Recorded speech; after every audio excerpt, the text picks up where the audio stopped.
একটা আইন করব, কেউ যদি ওই কালার ব্যাগগুলো ব্যবহার না করে, বিন ব্যাগগুলো ব্যবহার না করে, আমরা সেই পলিথিনটা গ্রহণ করব না এবং সেখানে একটু হোল্ডিং ট্যাক্সের সাথে একটা জরিমানা ইমপ্লিমেন্ট করব। জরিমানা ছাড়া বর্জ্য ব্যবস্থা ভালো হবে না। বর্জ্য থেকে কিভাবে সার তৈরি করা যাবে, বর্জ্য থেকে কিভাবে বিদ্যুৎ উৎপাদন করা যাবে, এই সব কিছু মাথায় নিয়ে আমাদের দেশি বিদেশি পার্টনার্সদেরকে নিয়ে আপনারা এগিয়ে যাবেন। আর আরেকটা জিনিস, সিটি কর্পোরেশনকেও আয় বাড়াতে হবে। এই শ্রেণী বিভাগের মধ্যে আমাদের পচনশীল পণ্য থাকবে এবং অপচনশীল পণ্য থাকবে।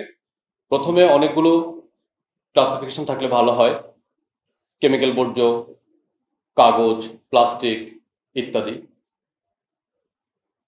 কিন্তু শুরু থেকে অনেকগুলো ক্লাসিফিকেশন ম্যানেজ করা খুব কঠিন। সেজন্য আমাদের যে দুটো ইন্ট্রোডিউস করা হয়েছে, আমি সেটাকে অত্যন্ত স্বাগত জানাই। এই দুটো দিয়েই আমরা শুরু করি, পচনশীল অপচনশীল। এবং সেটা আমাদের নর্মাল যে ভ্যান ট্যান আছে বা ট্রাক আছে, সেগুলো দিয়ে যদি আমরা বিন ব্যাগে কালেক্ট করতে পারি, আমার মনে হয় সেটা সবচেয়ে ভালো হবে। দুটো রঙের পলিথিন থাকতে পারে। একটা পলিথিনে আমরা পচনশীল পণ্য সংগ্রহ করব, আরেকটা পলিথিনে আমরা অপচনশীল পণ্য সংগ্রহ করব। এবং এর মাধ্যমে আমরা যেটা করব, যে একটা আইন করব, কেউ যদি ওই কালার ব্যাগগুলো ব্যবহার না করে, বিন ব্যাগগুলো ব্যবহার না করে, আমরা সেই পলিথিনটা গ্রহণ করব না এবং সেখানে একটু হোল্ডিং ট্যাক্সের সাথে একটা জরিমানা ইমপ্লিমেন্ট করব। জরিমানা ছাড়া বর্জ্য ব্যবস্থা ভালো হবে না। আমাদের এই যে বলতে জানালা থেকে খালেন ফেলে দেয়, আমরা জরিমানা শুরু করলে ছোট অ্যামাউন্ট হলেও আপনি নগর ব্যবস্থাপনা এবং বর্জ্য ব্যবস্থাপনা একটা মানসম্পন্ন উন্নয়ন দেখতে পাবেন। এটা চ্যারিটি ওয়ার্ক না যে মানুষ আনলিমিটেড অ্যামাউন্ট অফ ওয়েস্ট যেখানে সেখানে ডাম্প করবে আর সিটি কর্পোরেশন সারাদিন এগুলো পরিষ্কার করতে থাকবে, এটা অসম্ভব। সুতরাং এখানে একটা ক্যারোটিস্টিক যে আছে, আপনি প্যানালাইজেশন সিস্টেমটা আনতে হবে এখানে।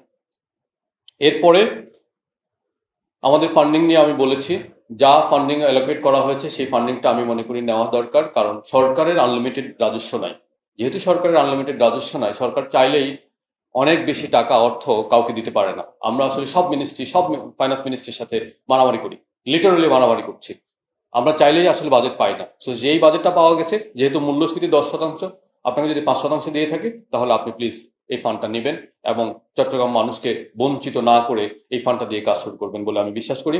আমি মনে করি যে এই যে আমাদের যে উন্নয়নটা হয়েছে, অর্থাৎ আমাদের যে অগ্রগতি হয়েছে জলাবদ্ধতা থেকে, এই বছর আমরা চট্টগ্রামের মানুষকে জলাবদ্ধতা থেকে একটু রেহাই দিতে পেরেছি।